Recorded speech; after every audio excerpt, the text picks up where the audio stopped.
There are 72 steps leading up to the entrance of the Philadelphia Museum of Art. They became world famous in the late 70s when they featured in the Oscar-winning film Rocky. They became a metaphor for the underdog rising to the challenge, and you can frequently find tourists mimicking Sylvester Stallone's pose. 4 teams were rising to the challenge in Philadelphia. The United States, Mexico, Costa Rica and Trinidad and Tobago were all competing in the semi-finals of the CONCACAF Women's Championship, which serves as a qualifier to next year's FIFA Women's World Cup.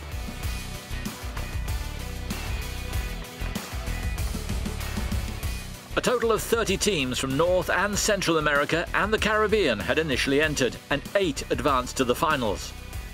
Reaching the semis was vital. The top 3 would qualify directly to Canada, where the big event will be held.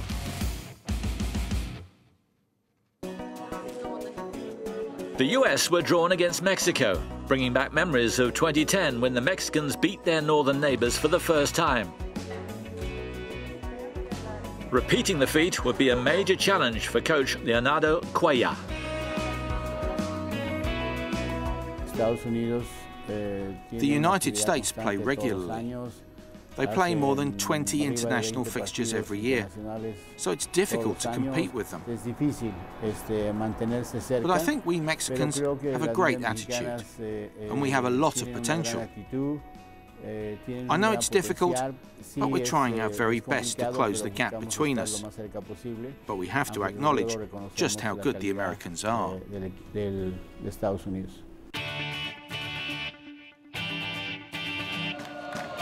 In front of a passionate home crowd at the PPL Park Stadium, it was never really in doubt. The USA won 3-0 in convincing fashion to book their tickets to Canada. Carly Lloyd scored twice in the first half before Kristen Press sealed the victory. It was a comfortable win for coach Jill Ellis, who only took up the reins in May.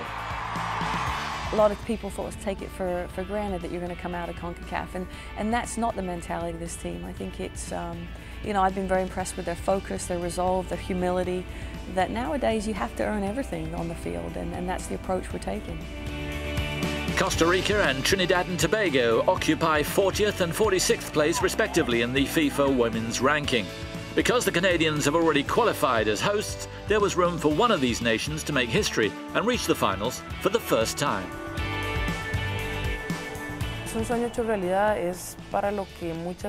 It's a dream come true.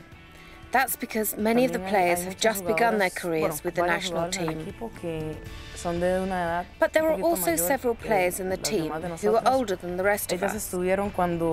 When they started playing, there were no football kits for women in Costa Rica at all. They were around at the time when it was hard for women to take up the sport. But now there are many more possibilities for women to play. If we win, it'll be a great achievement and will bring joy to the whole country. Qualifying to the World Cup will definitely change women's football in our country. Most of these players have never received a penny, never received stipends when they're on the road. They've given up jobs to come do this. They've given up families to come do this. They've made unbelievable sacrifices. So I think doing that, this team wants to leave their legacy and make their mark in history. 120 minutes play was insufficient to find a winner, so after a goal apiece, penalties would have to settle the outcome. Costa Rica's keeper Dinia Diaz saved 3 consecutive penalties, while her teammates made no mistake from the spot.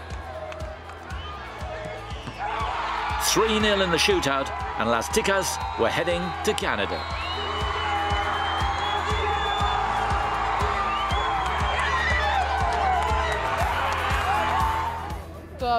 I'm still in shock and I can't find the words to describe it. It's unreal, unreal. I just want to celebrate.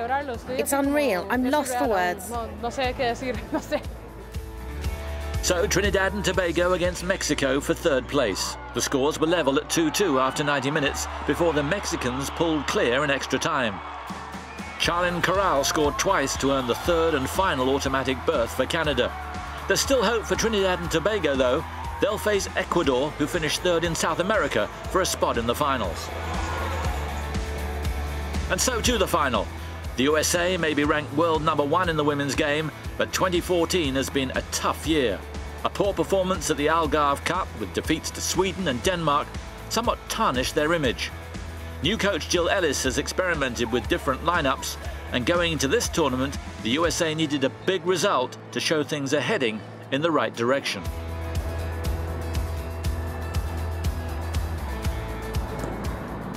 Although I know these players, I've known them for a long time, you're still evaluating, and obviously you're now trying to ask slightly different things of them in their roles. So it's still an evaluative process for me. So are we where we want to be? No, but that's okay, because I've certainly seen us take strides in the types of things we've been training on.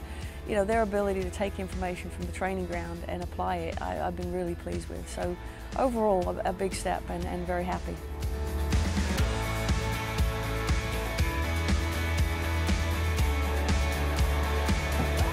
In the end, it was all rather easy. The USA clinched their 7th CONCACAF Women's Championship with a comfortable 6-0 win against Costa Rica.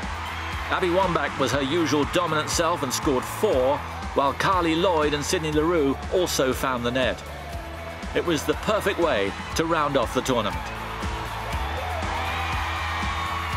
The draw for the finals is on December the 6th. Costa Rica, Mexico and the US have it inked in their diary. Canada, watch out.